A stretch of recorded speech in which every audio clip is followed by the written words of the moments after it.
Sino itong sikat na love team na ini-issue ngayon na kaya lang daw sumikat ang male actor ay dahil sa female actress na ka-love team niya? Marami na nga nagsasabing maraming endorsement tong si actress na dapat ay solo lang siya.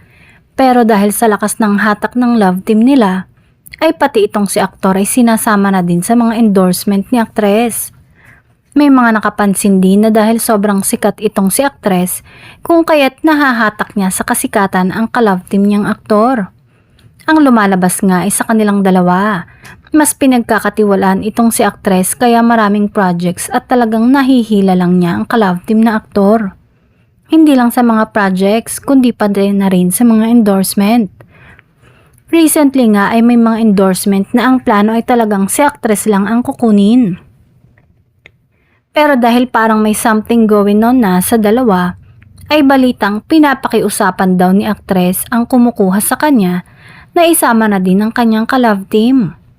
Kaya ang chika ngayon, itong si aktor ay todo kapit sa ka-love team niyang actress dahil nahihila siya nito para sa mas maraming projects at endorsements.